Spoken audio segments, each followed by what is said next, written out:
Salut, alors je voulais vous faire une vidéo bien montée avec l'appareil, avec la caméra. Finalement je me suis dit allez, je vais la faire à la volée. J'ai eu une petite inspiration. Donc comme vous pouvez le voir, je suis au pied des falaises d'Étretat. Je vous ferai 2-3 petits plans après. Si je vous fais cette vidéo, c'était pour vous partager un petit peu mon expérience. C'est-à-dire que là, ce que je suis venu chercher ici, c'était un endroit pour me retrouver seul avec moi-même, pour poser certaines choses à plat sur le plan personnel, répondre à certaines questions certainement. Et l'objectif, c'était justement cette solitude, aller chercher cette solitude dans un endroit magnifique. Seulement, je suis pas le seul à aller chercher cet endroit, finalement, à vouloir le visiter.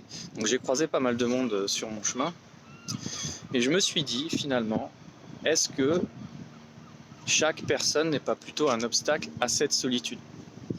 Alors vous allez dire que je vais un peu loin dans ma réflexion, mais au final, je trouve que c'est assez pertinent, dans le sens où chaque personne que j'ai croisée sur mon chemin, je me suis dit, cette personne est là, la solitude, je ne l'ai pas encore atteinte. Donc si je veux aller la chercher, il va falloir que je marche encore plus que ces personnes-là, que j'aille plus loin. Donc de personne en personne, au bout d'un moment, on se retrouve tout seul. Donc là, je vous laisse admirer un petit peu ce qu'il y a derrière moi. Donc là, je suis dans un endroit vraiment magnifique.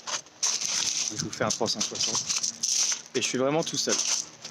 Donc au final, même si l'objectif à atteindre n'était pas si énorme que ça, il est atteint.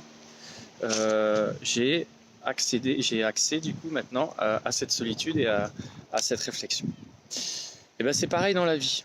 Il va falloir accepter que si vous voulez réussir à atteindre vos objectifs, il va falloir accepter de marcher peut-être plus que les autres, de travailler plus que les autres, d'échouer plus que les autres. Faut pas voir l'échec comme une fatalité, il ne faut pas voir l'échec comme quelque chose de négatif, bien au contraire. Je change de main. Bien au contraire. Au contraire, l'échec, c'est quelque chose qu'on utilise beaucoup en apprentissage. Pourquoi? Parce que quand vous échouez, vous devez vous remettre en question et vous apprenez énormément sur vous. Je vais vous donner un petit exemple que je trouve assez sympa. Imaginez que vous vouliez devenir riche. Votre voisin aussi. Votre voisin traverse la rue, il est riche. Vous lui dites, comment as-tu réussi à devenir riche? J'en sais rien, je sais pas. Je suis devenu riche comme ça. Vous faites votre chemin et 10 ans après, vous retrouvez la même personne qui est riche depuis 10 ans. Et cette personne-là vous demande, alors t'en es où aujourd'hui? T'es riche toi aussi? Ouais, je suis riche. Mais pour être riche, j'ai fait ça, ça, ça, ça. Je me suis planté là, ici, encore ici. Mais par contre, j'ai appris énormément de choses. Et toi? Je sais pas, je suis devenu riche comme ça. Alors, posez-vous cette question. Qui est le plus riche des deux? Celui qui a été riche tout de suite ou celui qui a mis 10 ans à le devenir?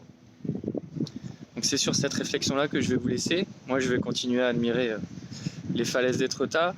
J'ai dépassé la falaise aval. Donc là, je vais repartir de l'autre côté, rechercher d'autres affaires et finir ma journée ici. Donc, à la prochaine. Salut!